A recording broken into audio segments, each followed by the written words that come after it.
Hi friends, ಎಲ್ಲರೂ ಹೇಗಿದ್ದೀರಾ? ಇವತ್ತು ಬಂದು ಗುರುವಾರ. ನಾನಿಲ್ಲಿ ತುಂಬ ದಿನದಿಂದ ಸ್ವಲ್ಪ ಕಡಲೆ ಹಿಟ್ಟು ತಂದಿಟ್ಟಿದ್ದೆ. ಅದು ಏನಂದರೆ ಖಾಲಿಯಾಗಿಬಿಟ್ಟಿದೆ. ಇಲ್ಲಿ ಅಂದರೆ ಬಚ್ಚಲು ಮನೆಯಲ್ಲಿ. ಇಲ್ಲಿ ಬಂದು ಎತ್ಕೊಂಡು ಹೋಗ್ಬೇಕು ಅಂದ್ಕೊಳ್ತೀನಿ, ಮತ್ತು ಮರ್ತೋಗ್ಬಿಡುತ್ತೆ.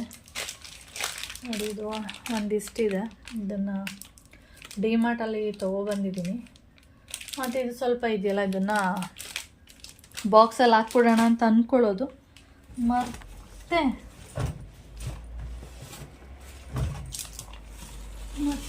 ಮರ್ತಿಸ್ತೀನಿ.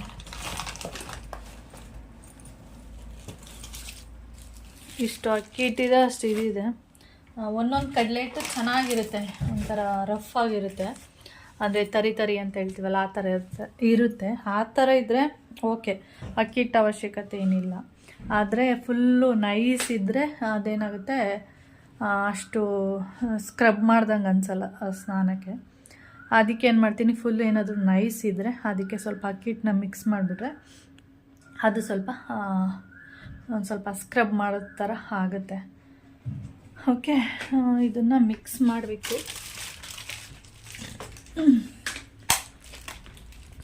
ಹಾಗೆ ಪುಳಿಯೋಗರೆ ಮಾಡಿದ್ದೆ ತಿಂಡಿ ಬಂದು. ಹಾಗೆ ಇದ್ರದ್ದು ಸ್ಟೋರಿ ಹೇಳ್ಬೇಕು ನಿಮಗೆ. ಇದು ಬಂದು ಪಿಯರ್ಸ್ ಸೋಪು ಹೇಗಿರುತ್ತೆ ಸೇಮ್ ಹಾಗೆ ಇರುತ್ತೆ. ಗ್ಲಿಸರಿನ್ ಸೋಪ್ ಅಂತೇಳಿ ಅದನ್ನು ಮೋನ್ ಮಮ್ಮ ತೊಗೊಬಂದಿದ್ರು. ನಾನು ತೋರಿಸಿದ್ದೀನಿ ಅನಿಸುತ್ತೆ ವೀಡಿಯೋದಲ್ಲಿ. ಅದನ್ನು ಒಂದಿನ 1 ಪ್ಯಾಕ್ ತೊಗೊಬಂದಿದ್ರು. ಅದಾದಮೇಲೆ ಒಂದು ಸ್ವಲ್ಪ ದಿನ ಬಿಟ್ಟು ಏನೋ ತೊಗೊಳಕ್ಕೆ ಹೋಗ್ಬಿಟ್ಟು ಕೌಶಿ ಹೇಳ್ತಿದ್ದಪ್ಪ, ಚೆನ್ನಾಗಿದೆ, ಪಿಯರ್ಸ್ ಥರನೇ ಇದೆ, ಅದು ಸ್ವಲ್ಪ ಬೇರೆ ಥರ ಇದೆ ಅಂತ ಇದ್ದ. ನನಗೇನು ಅನ್ನಿಸ್ಲಿಲ್ಲ, ಬೇರೆ ಥರ ಏನೂ ಅನ್ನಿಸ್ಲಿಲ್ಲ. ಪಿಯರ್ಸ್ ಯಾವ ಥರ ಇದೆ ಸೇಮ್ ಹಾಗೆ ಅಂತಲೇ ಅನಿಸಿದ್ದು. ಅದಕ್ಕೆ ಇವನು ಕೌಶಿ ಹಂಗನ್ನಲ್ಲ, ಚೆನ್ನಾಗಿದೆ ಅಂತೇಳಿ 5 ಪ್ಯಾಕೆಟ್ ತಂದಿದ್ದಾರೆ. 5 ಅಂದರೆ ಇದರಲ್ಲಿ 2 ಸೋಪ್ ಇದೆ. ಓಕೆ, 5 ಅಂದರೆ 10 ಸೋಪ್ ಆಯಿತು. ಇವಾಗ ಒಂದನ್ನು ಯೂಸ್ ಮಾಡ್ದ, ಚೆನ್ನಾಗಿದೆ ಅಂತ ಹೇಳ್ದ. ಅದಾದಮೇಲೆ ಇವಾಗ ಅದು ಇಷ್ಟ ಆಗ್ತಾಯಿಲ್ಲ ಅಂತ ಅವನಿಗೆ ಮೆಡಿಮಿಕ್ಸ್ ಯೂಸ್ ಮಾಡ್ತಾ ಇದ್ದ. ಮೆಡಿಮಿಕ್ಸೇ ಚೆನ್ನಾಗಿದೆಯಂತೆ, ಇದು ಚೆನ್ನಾಗಿಲ್ವಂತೆ, ಈಗ ಬೇಡ ಅಂತೆ. ಈಗ ಅಪ್ಪನೂ ಯೂಸ್ ಮಾಡಲ್ಲ, ಇಲ್ಲ ಮಗನೂ ಯೂಸ್ ಮಾಡಲ್ಲ. ಈಗ ವೇಸ್ಟ್ ಆಗುತ್ತೆ ಹಾಗೆ ಇಟ್ಟರೆ. ಇವಾಗ ನಾನೇನು ಮಾಡಬೇಕು, ನಾನು ಯೂಸ್ ಮಾಡಬೇಕು, ಅದನ್ನು ವೇಸ್ಟ್ ಆಗುತ್ತೆ ಅಂತೇಳಿ ನಾನು ಯೂಸ್ ಮಾಡ್ತಾಯಿದ್ದೀನಿ. ಅದಕ್ಕೆ ಇಲ್ಲಿ ಸ್ಕಿನ್ನಲ್ಲೆಲ್ಲ ಸ್ವಲ್ಪ ಗುಳ್ಳೆಗಳು ಆ ಥರದ್ದೆಲ್ಲ ಸ್ಟಾರ್ಟ್ ಆಗಿದೆ. ಸಡನ್ನಾಗಿ ಕಡಲೆ ಹಿಟ್ಟು ಯೂಸ್ ಮಾಡಿ ಈ ಥರ ಸೋಪ್ ಯೂಸ್ ಮಾಡಿದ್ರೆ ಈ ಥರ ಆಗುತ್ತೆ. ಇದನ್ನೇ ನಾವೇನಾದರೂ ಮಾಡಿದರೆ ಏನು ಹೇಳ್ತಾಯಿದ್ರು ಅಂದರೆ, ಅಂಗಡಿಯಲ್ಲೇ ಇರ್ತಾಯಿತ್ತು, ನಿಮ್ಗೇನಾದರೂ ಓಡೋಗ್ಬಿಡ್ತಿತ್ತು ಅಂಗಡಿ ಬಿಟ್ಟು, ಇಷ್ಟೊಂದು ತಂದಿಟ್ಕೊಂಡಿದ್ದೀರಲ್ಲ ಹಾಗೆ ಹೀಗೆ ಅಂತೆಲ್ಲ ಹೇಳ್ತಾಯಿದ್ರು. ನಾವು ಮಾಡಿದರೆ ಈ ಥರ.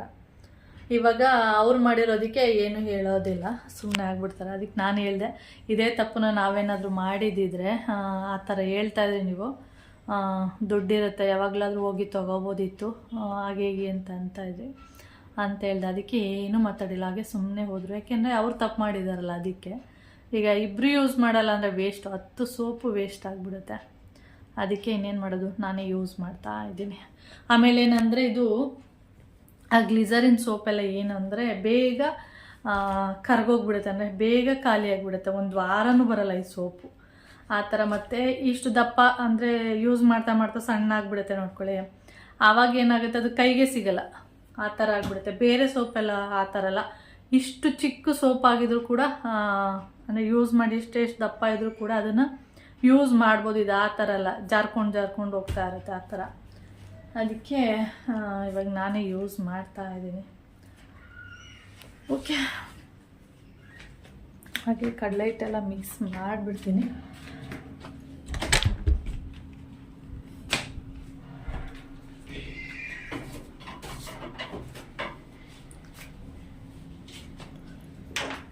ಹಾಗೆ ಇನ್ನೊಂದೇನೆಂದರೆ, ಈಗ ಈ ಥರ ಟಾಯ್ಲೆಟ್ ಡೋರು ಮತ್ತು ಬಾತ್ರೂಮ್ ಡೋರು ಎರಡನ್ನೂ ಕ್ಲೋಸ್ ಮಾಡಿರ್ತೀನಿ. ಈ ಮೊದಲೆಲ್ಲ ಓಪನ್ ಮಾಡಿರ್ತಿದ್ದೆ. ಏನಕ್ಕೆ ಅಂದರೆ ಬೆಕ್ಕೆಲ್ಲ ಬರ್ತಾಯಿತ್ತು ಒಂದೊಂದ್ಸರಿ. ಅದೇ ಇಲ್ಲೇ ಹೋಗ್ಬಿಟ್ಟು ಮರಿಗಳಲ್ವ, ಅವಾಗ ಇಲ್ಲೇ ರೀಸೆಸ್ ಮಾಡೋದು ಆ ಥರದ್ದೆಲ್ಲ ಮಾಡ್ತಾಯಿತ್ತು. ಆವಾಗ ಓಪನ್ ಇರ್ತಿತ್ತು. ಇವಾಗ ಏನು ಮಾಡ್ತೀನಿ, ಯಾವಾಗಲೂ ಕ್ಲೋಸಲ್ಲಿರುತ್ತೆ. ಇನ್ನೊಂದೇನೆಂದರೆ, ಈ ಥರ ಕ್ಲೋಸಲ್ಲಿದ್ದರೆ ಒಳಗಡೆ ಇರುವಂಥ ನೆಗೆಟಿವ್ ಎನರ್ಜಿ ಎಲ್ಲ ಹೊರಗಡೆ ಅಂದರೆ ಈ ಕಡೆ ಬರಲ್ಲ, ಅಂದರೆ ಹೊರಗಡೆ ಬರಲ್ಲ, ಒಳಗಡೆನೇ ಇರುತ್ತೆ. ಯಾವಾಗಲೂ ನಾವು ಓಪನ್ ಮಾಡಿ ಇಡಬಾರ್ದಂತೆ. ಟಾಯ್ಲೆಟ್ ಡೋರ್ ಇರ್ಬೋದು ಮತ್ತು ಬಾತ್ರೂಮ್ ಡೋರ್ ಇರ್ಬೋದು, ಓಪನ್ ಮಾಡಿಟ್ರೆ ನೆಗೆಟಿವ್ ಎನರ್ಜಿ ಎಲ್ಲ ಹೊರಗಡೆ ಬರುತ್ತೆ ಅಂತ ಹೇಳ್ತಾರೆ. ಆಮೇಲೆ ನನಗೂ ಬಾಗಿಲಾಕೋದ್ರಲ್ಲಿ ಏನೂ ತಪ್ಪಿಲ್ಲ ಅಲ್ವಾ, ಬರುತ್ತೋ ಬರಲ್ವೋ ಗೊತ್ತಿಲ್ಲ. ಓಕೆ, ಕ್ಲೋಸ್ ಮಾಡೋಣ ಅಂತ. ಇವಾಗ ಬಾತ್ರೂಮ್ ಡೋರ್ ಯಾವಾಗಲೂ ಓಪನ್ನಲ್ಲೇ ಇರ್ತಿತ್ತು, ಟಾಯ್ಲೆಟ್ ಡೋರ್ ಯಾವಾಗಲೂ ಕ್ಲೋಸಲ್ಲಿರುತ್ತೆ. ಅದಕ್ಕೆ ಇವಾಗ ಏನು ಮಾಡ್ತಿದ್ದೀನಿ, ಇದನ್ನು ಕ್ಲೋಸ್ ಮಾಡಿ ಇಡ್ತೀನಿ. ಯಾಕೆಂದರೆ ಇವಾಗ ಬೆಕ್ಕು ಕೂಡ ಬರೋದಿಲ್ಲ, ಯಾವಾಗಲೂ ಬಂದರೆ ಹೋಗುತ್ತೆ ಆಟ ಆಡ್ಕೊಂಡು ಅಷ್ಟೆ. ನನಗೆ ಈ ವಿಷಯ ಗೊತ್ತಿರಲಿಲ್ಲ. ಬಚ್ಚಲು ಮನೆ ಮತ್ತು ಬಾತ್ರೂಮ್ ಡೋರ್ಗಳು, ಅಂದರೆ ಟಾಯ್ಲೆಟ್ ಮತ್ತು ಬಾತ್ರೂಮ್ ಡೋರ್ಗಳು ಓಪನ್ ಇರಬಾರ್ದು, ಅದರಿಂದ ಓಪನ್ ಇದ್ದರೆ ನೆಗೆಟಿವ್ ಎನರ್ಜಿ ಹೊರಗಡೆ ಬರುತ್ತೆ ಅನ್ನೋದು ಗೊತ್ತಿರಲಿಲ್ಲ. ಆಮೇಲೆ ಗೊತ್ತಾಯ್ತು, ಅದಕ್ಕೆ ಕ್ಲೋಸ್ ಮಾಡಿದ್ದೀನಿ. ಓಕೆ, ವಿಡಿಯೋನ ಕಂಟಿನ್ಯೂ ಮಾಡೋಣ. ಹಾಗೆ ಇದೊಂದು ಕ್ಲೋಸಪ್ಪು ಏನಂದರೆ ಎರಡಿರುತ್ತೆ ನಮ್ಮ ಮನೆಯಲ್ಲಿ. ಇಲ್ಲೊಂದು ಇಟ್ಟಿರ್ತೀನಿ ಬಚ್ಚಲು ಮನೆಯಲ್ಲಿ. ಇವರು ಬಚ್ಚಲು ಮನೆಯಲ್ಲಿ ಸ್ನಾನದ ಟೈಮಲ್ಲಿ ಯೂಸ್ ಮಾಡ್ತಾರೆ.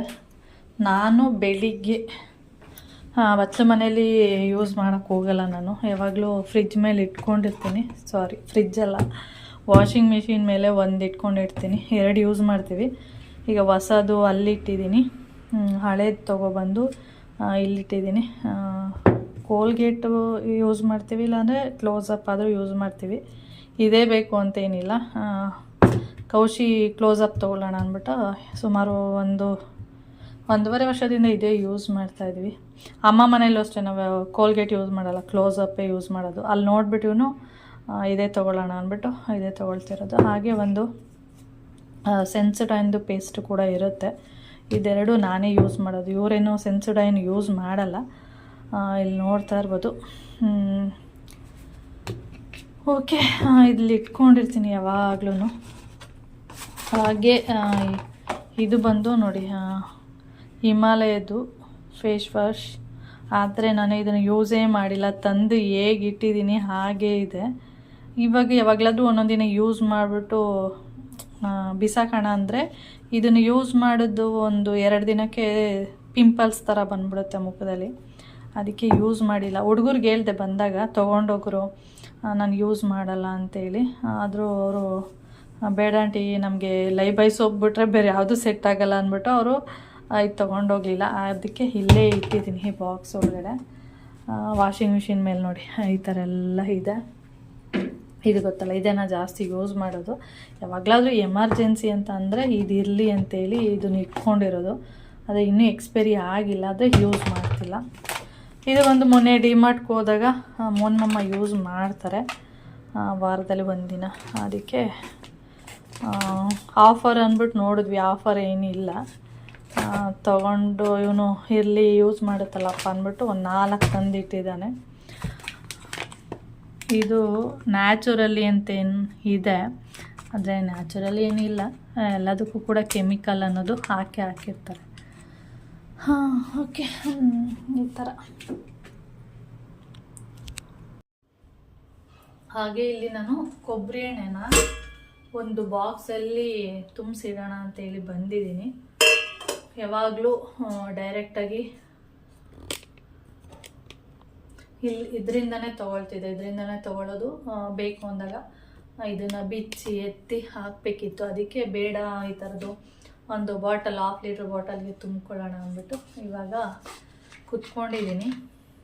ಇದನ್ನು ನೀಟಾಗಿ ತೊಳೆದು ಡ್ರೈ ಮಾಡೋದಕ್ಕೆ ಬಿಟ್ಟಿದೆ. ಒಂದು 3 ಡೇಸ್ ಆಗಿತ್ತು, ಹಾಗೆ ಓಪನ್ ಮಾಡಿ ಬಿಟ್ಟಿದೆ. ಫುಲ್ಲು ಡ್ರೈ ಆಗಿದೆ, ಸ್ವಲ್ಪ ಕೂಡ ನೀರಿಲ್ಲ. ಇವಾಗ ಕೆಳಗಡೆ ಈ ಥರ ಒಂದು ಲೋಟನ ಪ್ಲೇಟ್ನ ಇಟ್ಕೊಂಡಿದ್ದೀನಿ. ಇದ್ರ ಮೇಲೆ ಈ ಬಾಟಲ್ನ ಇಟ್ಕೊಂಡು, ಈ ಕೊಬ್ಬರಿ ಎಣ್ಣೆ ಏನಂದರೆ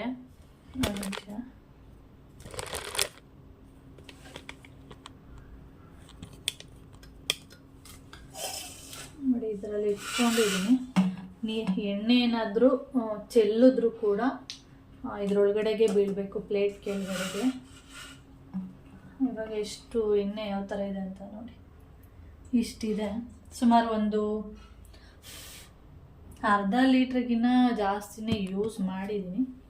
ಆದರೆ ಪಲ್ಯ ಎಲ್ಲ ಯೂಸ್ ಮಾಡಿದ್ರೆ ಗೊತ್ತಾಗ್ಬಿಡುತ್ತೆ, ಏನೋ ಒಂಥರ ಸ್ಮೆಲ್ ಅಂತ ಅನ್ನಿಸ್ತಾ ಇರುತ್ತೆ. ಆದರೆ ಈ ಸಾಂಬಾರಿಗೆಲ್ಲ ಆರಾಮಾಗಿ ಯೂಸ್ ಮಾಡ್ಬೋದು.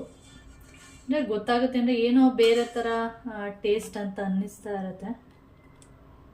ಚೆಲ್ಲಬಾರ್ದು ಅಂತ ಅಂದ್ಕೊಂಡಿದ್ದೆ, ಆದರೂ ಕೂಡ ಸ್ವಲ್ಪ ಚೆಲ್ಲೋಯ್ತು. ಹೀಗೆ ಚಿಕನ್ ಸಾಂಬಾರು ಈ ಥರದಕ್ಕೆಲ್ಲ ಹಾಕಿದರೆ ಅಷ್ಟೊಂದೆಲ್ಲ ಏನು ಗೊತ್ತಾಗಲ್ಲ. ನಾನು 1 ಲೀಟ್ರ್ ಬಾಟಲ್ ನೋಡ್ತಿದ್ದೀನಿ, ಆದರೆ ಅದು ಗಟ್ಟಿ ಇಲ್ಲ, ಒಂಥರ ತೇಲೋ ಥರ ಇದೆ. ಅದಕ್ಕೆ ನಾನು ಇದು 1/2 ಲೀಟ್ರ್ ಬಾಟಲ್ ಸ್ವಲ್ಪ ಗಟ್ಟಿ ಇದೆ ಅಂದ್ಬಿಟ್ಟು ಇದಕ್ಕೆ ಯೂಸ್ ಮಾಡ್ತಾ ಇದ್ದೀನಿ ಅಷ್ಟು.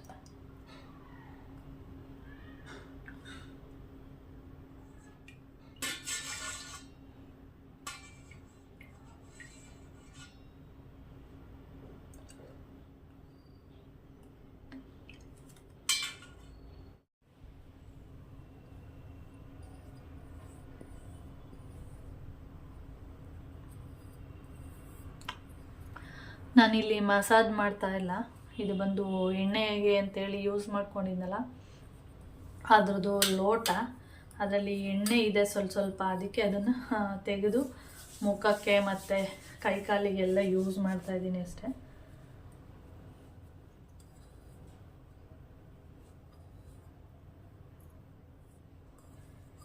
ಇದರಲ್ಲಿರೋ ಲೋಟದಲ್ಲಿರೋ ಎಣ್ಣೆನ ಇಡೀ ಬಾಡಿಗೆಲ್ಲ ಯೂಸ್ ಮಾಡ್ಕೋಬೋದು, ಅಷ್ಟೊಂದು ಎಣ್ಣೆ ಇದೆ.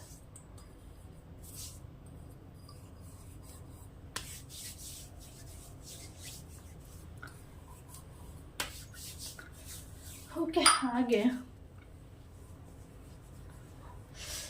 ಆಮೇಲೆ ಮಸಾಜ್ ಮಾಡ್ತೀನಿ. ಇಲ್ಲಿ ನೋಡಿ,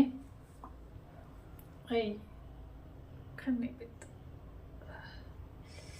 ನೀನೇನೋ ಅಷ್ಟೇ ಒಗ್ಗರಣೆ ಮಾಡ್ತಾಯಿದ್ದೀನಿ, ಸಾಸಿವೆ ಆರಿಬಿಟ್ಟು ಈ ತುದಿ ಇದೆಯಲ್ಲ ಇಲ್ಲಿ ಬಿತ್ತು. ಅಪ್ಪ, ನನ್ನ ಕಣ್ಣೊಳಗಡೆನೇ ಹೋಯ್ತು ಅಂತ ಅಂದ್ಕೊಬಿಟ್ಟಿದ್ದೆ, ಆದರೆ ಕಣ್ಣೊಳಗಡೆ ಏನು ಹೋಗಿಲ್ಲ, ಇಲ್ಲಿ ಬಿತ್ತು. ಹಾಗೆ ಇದು ತೋರಿಸ್ತೀನಿ, ಇದು ಒಂದು ಸ್ಟೋರಿ ಉಂಟು. ಹಾಗೆ ಇದ್ರದ್ದು ಒಂದು ಸ್ಟೋರಿ ಉಂಟು, ಏನಂತ ಹೇಳ್ತೀನಿ. ಇವಾಗ ನಿಮಗೆ ನೋಡ್ತಾ ಇದ್ರೆ ಏನು ಫೀಲ್ ಆಗ್ತಾ ಇದೆ ಅಂದರೆ, ಇದು ಎಣ್ಣೆ ಅಂತ ಯಾರಿಗೂ ಗೊತ್ತಾಗಲ್ಲ. ಇದೇನಂತ ಅನಿಸುತ್ತೆ ಅಂದರೆ ಸ್ಪ್ರೈಟು ಅಂತಲೇ ಅನಿಸುತ್ತೆ. ಒಂದ್ಸರಿ ಏನಾಗಿರೋದಂದರೆ, ಅಮ್ಮ ಊರಲ್ಲಿ ಅಣ್ಣನ ಹೆಂಡ್ತಿ ಏನು ಮಾಡಿರೋದು, ಸ್ಪ್ರೈಟ್ ಬಾಟಲ್ಗೆ ಎಣ್ಣೆ ತುಂಬಿಟ್ಟಿದ್ರು.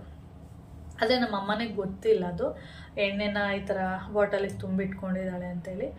ಆಮೇಲೆ ಒಂದಿನ ಹೀಗೆ ನಾವೆಲ್ಲ ಹೊರಗಡೆ ಕೂತ್ಕೊಂಡಿದ್ವಿ ಮಾತಾಡ್ತಾ, ಅಮ್ಮ ಬಂದು ಗದ್ದೆಯಿಂದ ಬಂದರು. ಬಿಸಿಲಿಗೆ ಒಂಥರ ನೀರು ಕುಡಿಬೇಕು ಅಂತ ಅನಿಸುತ್ತಲ್ಲ, ಅವ್ರು ಏನು ಮಾಡಿಬಿಟ್ಟಿದ್ದಾರೆ, ಇದನ್ನ ನೋಡಿದ್ದಾರೆ, ಜ್ಯೂಸ್ ಇಟ್ಟವ್ರು ಅಂದ್ಬಿಟ್ಟು ಅವರೇ ಎತ್ಬಿಟ್ಟು ಬಾಯಿಗೆ ಗಟ ಅಂತ ಬಿಟ್ಬಿಟ್ಟಿದ್ದಾರೆ. ನೋಡಿದರೆ ಆಮೇಲೆ ಎಣ್ಣೆ ಅಂತ ಗೊತ್ತಾಗಿರೋದು. ಆಮೇಲೆ ಬಂದು ನಮ್ಗೆ ಹೇಳ್ತಿದ್ದಾರೆ, ಹೇಳ್ಬಾರ್ದ ನನಗೆ ಈ ಥರ ಎಣ್ಣೆ ಇದ್ರಲ್ಲಿ ಬಿಟ್ಟಿಟ್ಟಿದ್ದೀನಿ ಅಂತ, ಈ ಥರ ಬಾಯಿಗೆಲ್ಲ ಹಾಕೋಬಿಟ್ಟೆ ಅಂತ ಹೇಳಿದ್ರು. ಆಮೇಲೆ ಗೊತ್ತಾಗಲ್ಲ ಸಡನ್ನಾಗಿ. ಆಮೇಲೆ ಫುಲ್ಲು ನಾವೆಲ್ಲ ನಕ್ಕಿದ್ದು, ಯಾಕೆಂದರೆ ಅವರು ಹಿಂಗೆ ಓಪನ್ ಮಾಡಿದ ತಕ್ಷಣವೇ ತೆಗೆದ್ಬಿಟ್ಟು, ಈಗ ಸಡನ್ನಾಗಿ ನಾವು ಹಿಂಗೆ ಓಪನ್ ಮಾಡ್ತೀವಿ, ಅದು ಸ್ಮೆಲ್ ನೋಡ್ತೀವ, ಏನಿಲ್ಲ, ಹಿಂಗೆ ತೆಗೆದು ಹಿಂಗೆ ಬಾಯಿಗೆ ಬಿಟ್ಬಿಡ್ತೀವಿ. ಆ ಥರ ಅಮ್ಮನೂ ಮಾಡಿರೋದು, ಆ ಥರ ಮಾಡಿಬಿಡ್ತಾರೆ. ಅದಕ್ಕೆ ಕೌಶಿನಿಗೆ ನಾನು ಇಲ್ಲಿ ಇಡ್ತೀನಲ್ವಾ, ನೋಡಿ ಅಲ್ಲಿ ಎಣ್ಣೆ ಇಟ್ಟಿದ್ದೀನಿ ನೋಡಿ, ಎರಡು ಥರದ್ದು ಎಣ್ಣೆ ಇದೆ. ಒಂದು ಗೋಲ್ಡ್ ವಿನ್ನರು 1 kg, ಅದು ಜಿಂಜಲಿ ಆಯಿಲು. ಇದನ್ನು ತೊಗೊಂಡೋಗಿ ಅಲ್ಲಿ ಟ್ರೈನ್ ಆಗಿಬಿಡುತ್ತೆ, ಕನ್ಫ್ಯೂಸ್ ಆಗಿಬಿಡುತ್ತೆ ಅವರಿಗೆ. ಏನಂದರೆ ಇವು ನಮ್ಮಮ್ಮ ಸ್ಪ್ರೈಟ್ ತೊಗೊಬಂದು ಇಲ್ಲಿಟ್ಟವ್ರೆ ಅಂತ ಅಂದ್ಬಿಟ್ಟು ಏನು ಮಾಡ್ತಾರೆ, ಯಾರಾದರೂ ಒಬ್ಬರು ಬಾಯಿಗೆ ಹಾಕ್ಕೊಳ್ಳೋದಂತೂ ನಿಜ, ಜ್ಯೂಸ್ ಥರ ಕುಡಿಯೋಕ್ಕೆ. ಅದಕ್ಕೆ ನಾನು ಏನು ಮಾಡ್ತೀನಿ, ಇದನ್ನು ಅಲ್ಲಿ ಇಡೋಕ್ಕೆ ಹೋಗಲ್ಲ, ಇಲ್ಲೇ ಅಂದರೆ ಕಿಚನ್ ಪಕ್ಕದಲ್ಲಿ ಸ್ಟವ್ ಹಿಂದೆ ಜಾಗ ಇದೆ ನೋಡಿ, ಅಲ್ಲಿ ಇಟ್ಕೊಳ್ಳ ಅಂತ ಯೋಚನೆ ಮಾಡ್ತಾ ಇದ್ದೀನಿ. ಇಲ್ಲಿ ಟ್ರೈನ್ ಆಗಿಬಿಡುತ್ತೆ, ಅಂದರೆ ಇದು ಬಿಸಿಯೆಲ್ಲ ಇರುತ್ತಲ್ಲ, ಮೆಲ್ಟ್ ಆಗಿಬಿಡುತ್ತಾ ಅಂತ. ಇಲ್ಲ ಇಲ್ಲಿ ಇಟ್ಕೊಳ್ಳ ಅಂತ ಯೋಚನೆ ಮಾಡ್ತಾ ಇದ್ದೀನಿ. ಇಲ್ಲಾಂದರೆ ಹೇಳ್ಬಿಟ್ಟು ಇಡಬೇಕು, ಈ ಥರ ಎಣ್ಣೆ ಇಟ್ಟಿದ್ದೀನಿ, ಇದು ಎಣ್ಣೆ ಕುಡಿಬೇಡಿ, ಜ್ಯೂಸ್ ಅಲ್ಲ ಅಂತ ಹೇಳ್ಬಿಟ್ಟು ಇಡಬೇಕು. ನೋಡೋಣ ಏನು ಮಾಡ್ತಾರೆ ಅಂತ. ಈಗ ಸದ್ಯಕ್ಕೆ ಅಲ್ಲೇ ಇಟ್ಟಿರ್ತೀನಿ. ಓಕೆ, ಸದ್ಯಕ್ಕೆ 1/2 ಲೀಟ್ರ್ ತುಂಬಿಟ್ಕೊಂಡಿದ್ದೀನಿ, ಖಾಲಿ ಆದಮೇಲೆ ತುಂಬಿಟ್ಕೊಂಡ್ರೆ ಆಯಿತು. ಸಾಂಬಾರಿಗೆಲ್ಲ ಚೆನ್ನಾಗಿರುತ್ತೆ, ಆದರೆ ಪಲ್ಯಕ್ಕೆಲ್ಲ ಏನೋ ಪಲ್ಯ ಥರನೇ ಅನಿಸಲ್ಲ. ಮೊನ್ನೆ ಟೊಮೆಟೊ ಗೊಜ್ಜಿಗೆ ಮಾಡಿದ್ನ, ನನಗೇನೋ ಒಂಥರ ಟೇಸ್ಟ್ ಅನ್ನಿಸ್ತಾಯಿತ್ತು. ತಿಂದಾದಮೇಲೆ ಸ್ವಲ್ಪ ಲೈಟಾಗಿ ಕೊಬ್ಬರಿ ಎಣ್ಣೆ ಥರ ಬರುತ್ತೆ. ಅದಕ್ಕೆ ಸಾಂಬಾರುಗಳಿಗೆ ಮಾತ್ರ ಯೂಸ್ ಮಾಡೋಣ. ಸಾಂಬಾರು ಮತ್ತು ಮೀನು ಫ್ರೈ, ಮೀನು ಸಾಂಬಾರು ಇದಕ್ಕೆಲ್ಲ ಯೂಸ್ ಮಾಡೋಣ ಅಂದ್ಬಿಟ್ಟು ಯೂಸ್ ಮಾಡ್ತಾ ಇದ್ದೀನಿ. ಓಕೆ,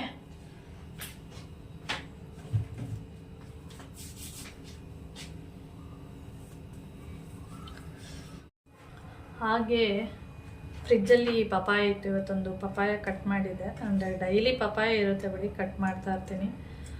ಉಳಿದಿರೋದನ್ನು ಒಂದೊಂದು ದಿನ ಏನಾಗುತ್ತೆ, ಚಿಕ್ಕದಾದರೆ ಖಾಲಿಯಾಗಿಬಿಟ್ಟಿರುತ್ತೆ. ಸ್ವಲ್ಪ ದೊಡ್ಡ ಸೈಜಿಂದು ಪಪಾಯ ಆದರೆ ಉಳ್ಕೊಂಡಿರುತ್ತೆ. ಅದಕ್ಕೆ ಸ್ವಲ್ಪ ಮಸಾಜ್ ಮಾಡೋಣ ಅಂದ್ಬಿಟ್ಟು ಸ್ವಲ್ಪ ಪಪಾಯನ ಚೆನ್ನಾಗಿ ಹಣ್ಣಾಗಿರುತ್ತೆ ನೋಡಿ, ಅದನ್ನು ಚೆನ್ನಾಗಿ ಕಿವುಚ್ಕೊಂಡಿದ್ದೀನಿ, ನೋಡ್ತಾ ಇರ್ಬೋದು. ಇದಕ್ಕೆ ಸ್ವಲ್ಪ ಅರಿಶಿನ ಹಾಕ್ಕೊಳ್ತಿದ್ದೀನಿ. ಚಿಟಕಿ ಹಾಕ್ಕೊಂಡ್ರೆ ಸಾಕು. ಇಲ್ಲಿ ನೋಡಿ, ಇವಾಗ ಇದೆರಡನ್ನೂ ಕೂಡ ನೀಟಾಗಿ ಮಿಕ್ಸ್ ಮಾಡ್ಕೊಳ್ತೀನಿ. ಮಿಕ್ಸ್ ಮಾಡಿಕೊಂಡು ಬರೀ ಪಪಾಯನ ಮಸಾಜ್ ಮಾಡೋದಕ್ಕಿಂತ ಸ್ವಲ್ಪ ಅರಿಶಿನೂ ಕೂಡ ಮಿಕ್ಸ್ ಮಾಡಿಕೊಂಡು ಮಸಾಜ್ ಮಾಡೋದ್ರಿಂದ 2 ಥರ ಬೆನಿಫಿಟ್ಸ್ ಸಿಗುತ್ತೆ. ಒಂದು ಪಪಾಯ ಹಾಕಿದರೆ ತುಂಬ ಚೆನ್ನಾಗಿರುತ್ತೆ, ಗ್ಲೋ ಬರುತ್ತೆ. ಅದ್ರ ಜೊತೆಗೆ ಸ್ವಲ್ಪ ಅರಿಶಿನ ಮಿಕ್ಸ್ ಮಾಡಿದ್ರೆ ಇನ್ನೂ ಸ್ವಲ್ಪ ಗ್ಲೋ ಜಾಸ್ತಿನೇ ಬರುತ್ತೆ. ಅದರಿಂದ ಇಲ್ಲಿ ಸ್ವಲ್ಪ ಅರಿಶಿನೂ ಕೂಡ ಮಿಕ್ಸ್ ಮಾಡ್ಕೊಂಡಿದ್ದೀನಿ. ನಿಮಗೆ ಯಾವುದಾದ್ರೂ ಅರಿಶಿನ, ಇದೇ ಅರಿಶಿನ ತೊಗೊಳ್ಳಿ ಅಂತೇನು ಹೇಳಲ್ಲ.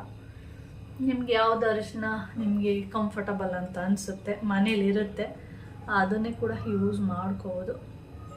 ಇಲ್ಲಾಂದರೆ ಇದು ಬರುತ್ತೆ ನೋಡಿ, ಯಾವುದಪ್ಪ ಇದು,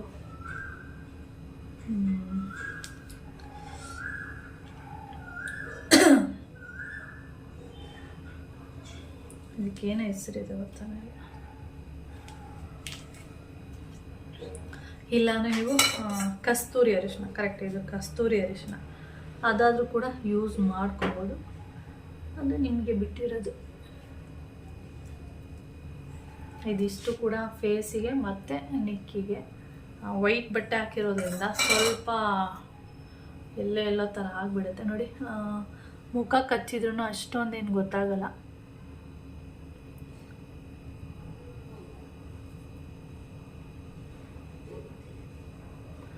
ಕಣ್ಣಿನ ಸುತ್ತ ಕೂಡ ಹಚ್ಕೊಳ್ಳಿ ನೋಡಿ. 2 ಪದಾರ್ಥ. ಪಪಾಯ ಯಾವಾಗಲಾದರೂ ತಂದಿರ್ತೀರ ಮನೆಯಲ್ಲಿ, ಅರಿಶಿನ ಇಲ್ಲಾಂದರೆ ಬರೀ ಪಪಾಯನೇ ಹಾಕ್ಕೊಂಡು ಮಸಾಜ್ ಮಾಡ್ಕೊಳ್ಳಿ.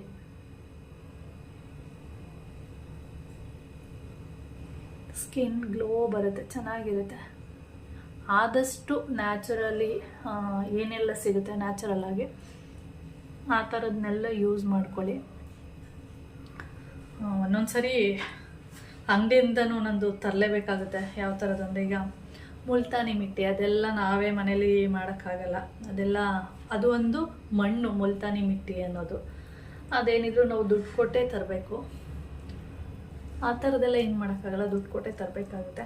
ಈ ಪಪಾಯಿ ಎಲ್ಲ ತಿನ್ನೋದಕ್ಕೆ ತಂದಿರ್ತೀವಿ, ಈ ರೀತಿಯಾಗಿ ಯೂಸ್ ಮಾಡ್ಕೋಬೋದು. ನೀವು ಬೇಕಾದರೆ ಪಪಾಯಿನ ಚೆನ್ನಾಗಿ ಕಿವುಚ್ಬಿಟ್ಟು ಅದ್ರ ರಸ ಮಾತ್ರ ತೊಗೋಬೋದು. ಆವಾಗ ಈ ಥರ ಏನು ಕಾಣಿಸ್ತಿದೆ ಇದೆಲ್ಲ ಸಿಗಲ್ಲ. ನಾನು ಹಾಗೆ ಕೈಯಲ್ಲಿ ಕಿವುಚಿರೋದ್ರಿಂದ ಇದೆಲ್ಲ ನನಗೆ ಸಿಗ್ತಾ ಇರುತ್ತೆ ಅಷ್ಟು.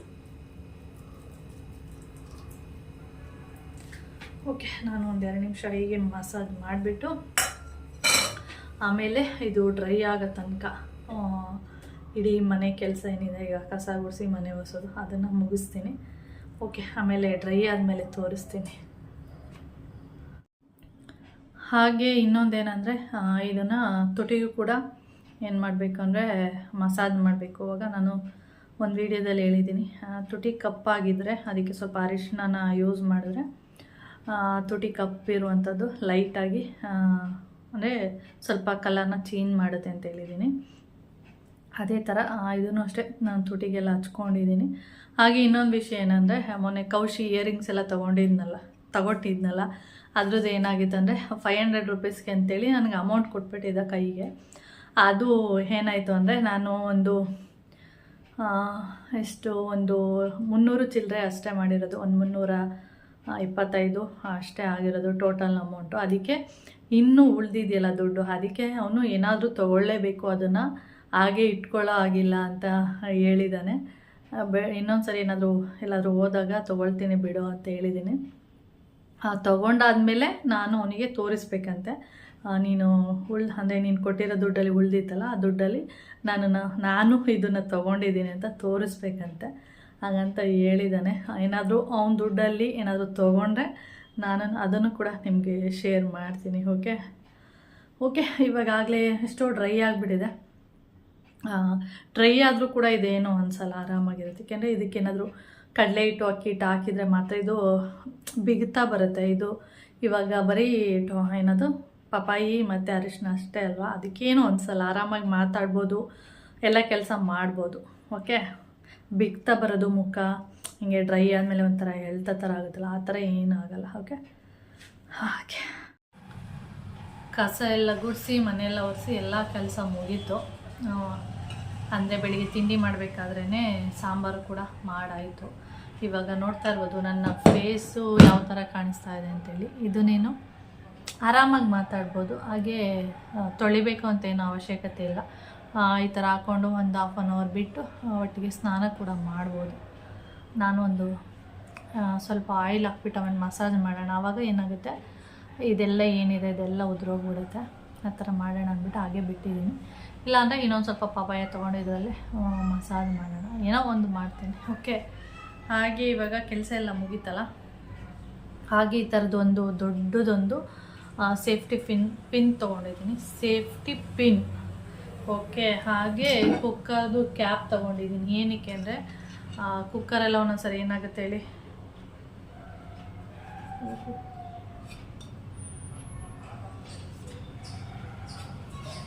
ಕುಕ್ಕರಲ್ಲಿ ಒಂದೊಂದು ಸರಿ ಏನಾಗ್ಬಿಡುತ್ತೆ ಅಂದರೆ ಕುಕ್ಕರು ಅನ್ನಕ್ಕೆ ಏನಕ್ಕೂ ಇಟ್ಟಿರ್ತೀವ ಅಂಥ ಟೈಮಲ್ಲಿ ಇದೇನಾಗ್ಬಿಡುತ್ತೆ ಸುತ್ತಿಗೆ ಓಪನ್ ಆಗಿಬಿಡುತ್ತೆ. ಈಗ ಓಪನ್ ಆಗಿಬಿಟ್ಟು ಫುಲ್ ಅನ್ನೆಲ್ಲ ಬಂದುಬಿಡುತ್ತೆ. ಅದು ಏನಕ್ಕೆ ಬರೋದು ಅಂದರೆ ಈ ಹೋಲ್ಗಳಿದೆ ನೋಡಿ, ಈ ಸುತ್ತ ಏನು ಹೋಲ್ ಇದೆ ಮತ್ತು ಹಾಗೆ ಮಧ್ಯದಲ್ಲಿ ಒಂದು ಹೋಲ್ ಇದೆ. ಈ ಹೋಲು ಫುಲ್ಲು ಎಲ್ಲ ಕ್ಲೋಸ್ ಆಗಿಬಿಟ್ಟಿದ್ದಾಗ ಮಾತ್ರ, ಅಂದರೆ ಎಲ್ಲ ಕ್ಲೋಸ್ ಆಗಿದೆ, ಒಂದಾದರೂ ಓಪನ್ ಇದ್ದರೆ ಏನೂ ಆಗಲ್ಲ, ಎಲ್ಲ ಕ್ಲೋಸ್ ಆಗಿಬಿಟ್ಟಾಗ ಮಾತ್ರ ಈ ಥರ ಸುತ್ತ ಅನ್ನೆಲ್ಲ ಒಳಗಡೆಯಿಂದ ಹೊರಗಡೆ ಬಂದ್ಬಿಡುತ್ತೆ. ಫುಲ್ಲು ಹೀಗೆ ಹೊರಗಡೆಯಿಂದ ಈಗ ಬರಲ್ಲ, ಫುಲ್ ಹೀಗೆ ಗೋಡೆ ಫುಲ್ಲೆಲ್ಲ ಆಗೋಗುತ್ತೆ. ನನಗೆ ಒಂದು ಸರಿ ಎಕ್ಸ್ಪೀರಿಯನ್ಸ್ ಆಗಿದೆ. ಅದರಿಂದ ಅವಾಗವಾಗ ಇದನ್ನು ಸೇಫ್ಟಿ ಪಿನ್ನ ತೊಗೊಂಡು ಈ ಹೋಲ್ಗಳೇನಿದೆ ಈ ಹೋಲ್ ಒಳಗಡೆ ಸಣ್ಣ ಸಣ್ಣದ ಅನ್ನದಗಳು ಅಥವಾ ಗಂಜಿ ಈ ಥರದ್ದೆಲ್ಲ ಸೇರಿಕೊಂಡು ಡ್ರೈ ಆಗಿರುತ್ತೆ, ಅದು ಏರ್ ಹೋಗೋದಕ್ಕೆ ಅವಕಾಶ ಆಗಲ್ಲ. ಅದಕ್ಕೆ ನೀವು ಈ ಥರದೊಂದು ಸೇಫ್ಟಿ ಪಿನ್ನ ತೊಗೊಂಡು ನೀಟಾಗಿ ಎಲ್ಲ ಕಡೆಯೂ ಕೂಡ ಗಲೀಜೇನಾದರೂ ಇದೆಯಾ ಅಂತ ಯಾವಾಗಲಾದರೂ ಒಂದು ಸರಿ ಫ್ರೀಯಾಗಿ ಕೂತ್ಕೊಂಡಾಗ ನಿಮಗೆ ನೆನಪಾದಾಗ ಆ ಥರ ಮಾಡ್ಕೊಳ್ಳಿ. ಇಲ್ಲಾಂದರೆ ಕುಕ್ಕರ್ನ ಅನ್ನಕ್ಕೆ ಇಡ್ತೀರಲ್ಲ ಅಂಥ ಟೈಮಲ್ಲಿ ಈ ಹೋಲ್ ಇದೆಯಲ್ಲ, ಈ ಹೋಲಿಂದ ಅಂತ ಮಾಡಿ, ಆವಾಗ ಏರ್ ಹೋಗ್ತಾ ಇದೆಯಾ ಏನು ಎಲ್ಲ ಗೊತ್ತಾಗುತ್ತೆ. ಅಂತ ಮಾಡಿದಾಗ ಇಲ್ಲಿ ಏರ್ ಬರ್ತಾ ಇದೆ ಅಂದರೆ ಓಕೆ, ಏನೂ ಪ್ರಾಬ್ಲಮ್ ಇಲ್ಲ ಅಂತೇಳಿ. ಏನೋ ಏರ್ ಹೋಗ್ತಾ ಇಲ್ಲ ಅಂದಾಗ ನೀವು ಈ ರೀತಿಯಾಗಿ ನೋಡ್ಕೊಳ್ಳಿ, ಏನಾದರೂ ಅನ್ನ ಈ ಥರದ್ದು ಏನಾದರೂ ಸಿಗಾಕೊಂಡಿದೆಯಾ ಏನು ಅಂತೇಳಿ ನೋಡ್ಕೊಳ್ಳಿ. ಅದಕ್ಕೆ ನನಗೆ ಅಂದ್ಕೊಳ್ತಿದೆ ಇದನ್ನ ಕ್ಲೀನ್ ಮಾಡಬೇಕು ಅಂಥೇಳಿ. ಅದಕ್ಕೆ ಇವಾಗ ಫ್ರೀ ಆದೆ, ಇವಾಗೇನು ಕೆಲಸ ಇಲ್ಲ. ಇವಾಗ ಟೈಮ್ ಬಂದು ಎಷ್ಟು 12 ಗಂಟೆ 10 ನಿಮಿಷ ಆಗ್ತಾಯಿದೆ. ಅದಕ್ಕೆ ಇದನ್ನಾದರೂ ಕ್ಲೀನ್ ಮಾಡೋಣ ಕೂತ್ಕೊಂಡು ಅಂಥೇಳಿ ಮಾಡ್ತಾ ಇದ್ದೀನಿ. ಎಷ್ಟು ಗಲೀಜು ಬರುತ್ತೆ ತೋರಿಸ್ತೀನಿ ರೀ. ನಮಗೆ ಗೊತ್ತೇ ಇರಲ್ಲ ಇಷ್ಟೊಂದು ಗಲೀಜಿದೆಯಾ ಒಳಗಡೆ ಅಂಥೇಳಿ. ಅದೇನಾಗ್ಬಿಟ್ಟಿರುತ್ತೆ ಎಲ್ಲ ಗಂಜಿ ಥರ. ಆಮೇಲೆ ಅಂದರೆ ಚಿಕ್ಕದು ಅಕ್ಕಿ ನುಚ್ಚಕ್ಕಿ ಅಂತ ಏನು ಹೇಳ್ತೀವಿ, ಆ ಥರದ್ದೆಲ್ಲ ಹೋಗ್ಬಿಟ್ಟು ಸಿಗಾಕೊಂಡಿರುತ್ತೆ. ಅದು ಆ ಥರ ನಮಗೆ ಪ್ರಾಣನೇ ಹೋಗ್ಬಿಡುತ್ತೆ ಒಂದೊಂದ್ಸರಿ. ಕುಕ್ಕರೆಲ್ಲ ಬ್ಲಾಸ್ಟ್ ಆದರೆ ಅಲ್ಲಿ ಪಕ್ಕ ಏನಾದರೂ ನಿಂತಿದ್ರೆ ಫುಲ್ಲು ಎಲ್ಲ ಹಾರ್ಬಿಟ್ಟಿರುತ್ತೆ, ಆ ಥರ ಎಲ್ಲ ಆಗುತ್ತೆ. ಅದಕ್ಕೆ ಕುಕ್ಕರ್ ಯೂಸ್ ಮಾಡುವಾಗ ಸ್ವಲ್ಪ ಹುಷಾರಾಗಿ ಯೂಸ್ ಮಾಡಿ ಅಂತೇಳಿ.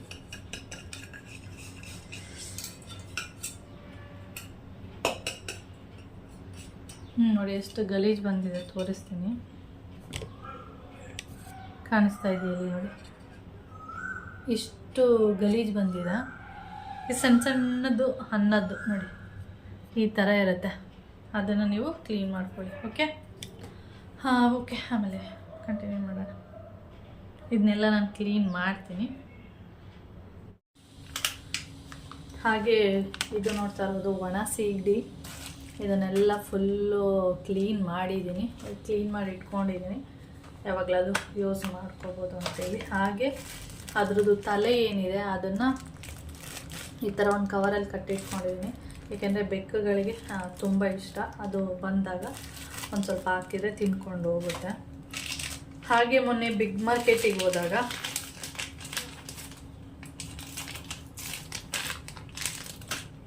ಈ ಥರದ್ದು ಹುಣಸೆಹಣ್ಣು ನೋಡಿದ್ದೀರಾ, ಇದರಲ್ಲಿ ಸಕ್ಕರೆ ಮತ್ತು ಸ್ವಲ್ಪ ಹುಣಸೆಹಣ್ಣನ್ನು ಹಾಕಿ ಚೆನ್ನಾಗಿ ಮಿಕ್ಸ್ ಮಾಡಿ ಅದನ್ನು ಈ ರೀತಿ ಮಾಡಿ ಈ ಥರ ಪ್ಯಾಕೆಟಲ್ಲಿ ಕೊಡ್ತಾರೆ. 100 ಗ್ರಾಮ್ 50 ಗ್ರಾಮ್ ಆ ಥರ ಎಲ್ಲ ಇರುತ್ತೆ.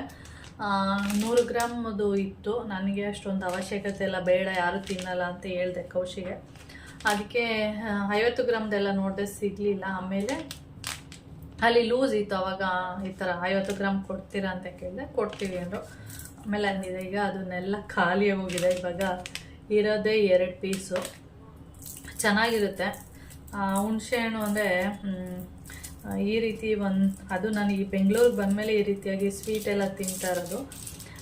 ಊರ ಕಡೆ ಏನು ಮಾಡ್ತಿದ್ದೆ ಅಂದರೆ ಸ್ವಲ್ಪ ಹುಣಸೆಹಣ್ಣಿಗೆ ಬಾಯಲ್ಲಿ ನೀರು ಬರ್ತಾ ಇದೆ ನನಗೆ ಅದು ಹೇಳುವಾಗ. ಹುಣಸೆಹಣ್ಣಿಗೆ ಸ್ವಲ್ಪ ಉಪ್ಪು, ಸ್ವಲ್ಪ ಸಾಂಬಾರು ಪುಡಿ ಎಲ್ಲ ಹಾಕ್ಬಿಟ್ಟು ಚೆನ್ನಾಗಿ ಕಿವುಚ್ಬಿಟ್ಟು ಒಂದು ಕಡ್ಡಿಯಲ್ಲಿ ಸಿಗಿಸ್ಬಿಟ್ಟು ಅದನ್ನ ಚಿಪ್ಪದಕ್ಕೆ ಅಂತೇಳಿ ಕೊಡ್ತಾಯಿದ್ರು ಚಿಕ್ಕ ಚಿಕ್ಕ ಮಕ್ಕಳಿಗೆ. ಅದನ್ನೆಲ್ಲ ನಾನು ಹೇಳ್ತಾ ಇದ್ದೆ, ನಿಮಗೆ ಬಾಯಲ್ಲಿ ನೀರು ಬರ್ತಾ ಇದೆ ಅಲ್ಲ, ನನಗೂ ಕೂಡ ಬಾಯಲ್ಲಿ ನೀರು ಬರ್ತಾ ಇದೆ. ಆ ಥರ ಕೊಡ್ತಾಯಿದ್ರು. ಅದಾದಮೇಲೆ ಇನ್ನೊಂದು ರೀತಿ ತಿಂತಾಯಿದ್ವಿ, ಅದಂತೂ ಎಷ್ಟು ಸಖತ್ತಾಗಿತ್ತು ಅಂದರೆ, ನಿಮ್ಗಂತೂ ಇದನ್ನು ಕೇಳ್ತಾ ಇದ್ರೆ ಬಾಯಲ್ಲಿ ನೀರು ಬಂದೇ ಬರುತ್ತೆ. ಏನಂದರೆ ಹಸಿ ಕಾಯಿ, ಹುಣಸೆ ಹಣ್ಣಲ್ಲ ಅದು, ಇದೆಲ್ಲ ಹುಣಸೆ ಹಣ್ಣಿಂದ ಮಾಡುವಂಥದ್ದು. ಅದು ಹುಣಸೆ ಕಾಯಿ ಇನ್ನು ಸ್ವಲ್ಪ ಸ್ವಲ್ಪ ಬೀಜ ಬರೋದಕ್ಕೆ ಸ್ಟಾರ್ಟ್ ಆಗಿರುತ್ತೆ, ಒಂದು ಇಷ್ಟುದ್ದ ಇರುತ್ತೆ, ಚಿಕ್ಕ ಚಿಕ್ಕದು.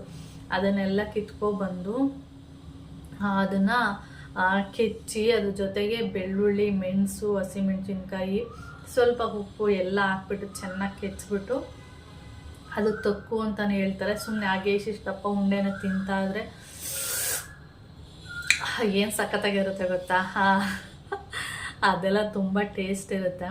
ಆ ಥರದ್ದು ಹಸಿ ಕಾಯಿ ತುಂಬ ಬೀಜ ಬರಬಾರ್ದು, ಬರೋದಕ್ಕೆ ಸ್ಟಾರ್ಟ್ ಆಗಿರುತ್ತೆ, ಒಂದೊಂದು ಇಷ್ಟಿಷ್ಟು ಉದ್ದ ಇರುತ್ತೆ ಅದು ಕಾಯಿ. ಆ ಥರದನ್ನು ತೊಗೊಬಂದು ಜಾಸ್ತಿ ತಿಂದರೆ ಅದು ಲೂಸ್ ಮೋಷನ್ ಆಗಿಬಿಡುತ್ತೆ. ಅದಕ್ಕೆ ಇಷ್ಟಿಷ್ಟೇ ಖಾರವಾಗಿರಬೇಕು. ಹಸಿಮೆಣಸಿನ್ಕಾಯಿನ ಸ್ವಲ್ಪ ಜಾಸ್ತಿ ಹಾಕ್ಬಿಟ್ಟು ಜಜ್ಜಿಬಿಟ್ಟು ಇಷ್ಟೇ ದಪ್ಪ ಕೊಡೋದು. ಅದನ್ನ ತಿಂದರೆ ಏನು ಚೆನ್ನಾಗಿರೋದು ಅಂದರೆ ಸಖತ್ತಾಗಿರೋದು. ಅದೆಲ್ಲ ನಮ್ಮ ಕೌಶಿಗಂತೂ ಒಂದಿನ ತಿಂದಿಲ್ಲ, ಅವನು ಹೇಳ್ತಾ ಇರ್ತೀನಿ ಈ ಥರ ಇರುತ್ತೆ ಅಂತೇಳಿ. ಆಮೇಲೆ ಇನ್ನೊಂದಿರುತ್ತೆ, ಹುಣಸೆಕಾಯಿ ಸ್ವಲ್ಪ ಇನ್ನೇನೋ ಹಣ್ಣು ಆಗ್ತಾ ಇದೆ ಅಂದರೆ ಈ ಕಲರಿಗೆ ಬರ್ತಾ ಇದೆ ಅನ್ನೋ ಟೈಮಲ್ಲಿ ದೇವ್ರ ಹುಣಸೆಹಣ್ಣು ಅಂತ ಹೇಳ್ತಿದ್ವಿ. ಹೌದು, ದೇವ್ರ ಹುಣಸೆಹಣ್ಣು ಅದೇ ಅನ್ಕೋತೀನಿ. ಅದು ಸ್ವಲ್ಪ ಹೇಗಿರುತ್ತೆ ಅಂದರೆ ಸ್ವಲ್ಪ ಎಲ್ಲೋ ಕಲರ್ ಥರ ಬರುತ್ತೆ. ಅದಂತೂ ಎಷ್ಟು ಸಖತ್ತಾಗಿರೋದು ಅಂದರೆ, ನಾವು ಮರಕ್ಕೆ ಕಲ್ಲೊಡ್ದು ಅದನ್ನ ಕಿತ್ಕೊಂಡು ದೇವ್ರ ಹುಣಸೆಹಣ್ಣು ಅಂತೇಳಿ ತಿಂತಾ ಇದ್ವಿ. ಒಂದೊಂದು ಮರದ ಹುಣಸೆಹಣ್ಣು ಯಾವ ಥರ ಇರ್ತಿತ್ತು ಅಂದರೆ ಹುಳಿ ಇರ್ತಾ ಇರಲಿಲ್ಲ, ಸ್ವೀಟ್ ಇರ್ತಿತ್ತು. ಅದನ್ನು ರೋಡಲ್ಲಿ ಬಿದ್ದಿದ್ರು ಕೂಡ ಬಿಡ್ತಾ ಇರಲಿಲ್ಲ. ಆ ಥರದ್ದು ತಿಂದಿದ್ದೀವಿ. ಸ್ವೀಟ್ ಇರೋದು ಅದು. ಹುಣಸೆಹಣ್ಣು ಅಂದರೆ ಹುಳಿ ಇರುತ್ತೆ, ಆದರೆ ಅದು ಸ್ವೀಟ್ ಹುಣಸೆಹಣ್ಣು ಇರ್ತಿತ್ತು. ನಮ್ಮದೊಂದು ಮರ ಇತ್ತು, ಅದರಲ್ಲಿ ಹುಳಿ ಇರ್ತಿತ್ತು. ಅದೇ ಸ್ವಲ್ಪ ದೂರದಲ್ಲಿ ಇನ್ನೊಂದು ಮರ ಇತ್ತು, ಅದು ಸ್ವೀಟು. ಅದನ್ನು ಹೀಗೆ ಹೋಗಿ ಬರೋರೆಲ್ಲ ಕಿತ್ಕೊಂಡು ತಿಂತಾಯಿದ್ರು. ಇದೇ ಥರನೇ ಸ್ವೀಟ್ ಇರ್ತಿತ್ತು, ಆದರೆ ಸ್ವೀಟ್ ಆಗ್ತಾ ಇರಲಿಲ್ಲ. ಇವರು ಸ್ವೀಟ್ ಹಾಕಿ ಶುಗರ್ ಹಾಕಿ ಮಾಡಿರೋದು ನೋಡ್ತಾ ಇರೋದು. ಶುಗರ್ ಕಾಣಿಸ್ತಾ ಇದೆಯಾ, ಆ ಥರ ಚೆನ್ನಾಗಿರೋದು. ಈಗ ಮರನೇ ಇಲ್ಲ. ನಾವು ಊರಿಗೆಲ್ಲ ಹೋಗ್ತೀವಲ್ಲ, ಅವಾಗ ಗದ್ದೆ ಹತ್ರ ಎಲ್ಲ ಹೋದಾಗ ಅವಾಗ ಸ್ಟೋರಿ ಹೇಳ್ಕೊಂಡು ಹೋಗೋದು, ಇಲ್ಲಿ ಈ ಥರ ಇತ್ತು, ಇಲ್ಲಿ ಈ ಥರ ಇತ್ತು ಅಂತ. ಸುಮಾರು 1-2-3 ಮರಗಳೆಲ್ಲ ಕಡ್ದಾಕ್ಬಿಟ್ಟಿದ್ದಾರೆ. ಇವಾಗ ಮರಗಳೆಲ್ಲ ಹುಣಸೆ ಮರಗಳು. ಓಕೆ, ನಮ್ಮದು ಕೂಡ ಒಂದು ಮರ ಇತ್ತು, ಅದು ಕೂಡ ಇಲ್ಲ, ಅದನ್ನು ಕಡ್ದುಬಿಟ್ಟಿದ್ದಾರೆ. ಅವರು ಕೂಡ ಹುಣಸೆ ಹಣ್ಣನ್ನ ದುಡ್ಡು ಕೊಟ್ಬಿಟ್ಟು ತೊಗೋಬೇಕು, ಆ ಥರ ಆಗಿದೆ. ಮಧ್ಯಾಹ್ನ ಒಂದು 12 ಗಂಟೆ ಆಗಿತ್ತು. ಆವಾಗ ಗೇಟ್ ಸೌಂಡ್ ಆಯಿತು.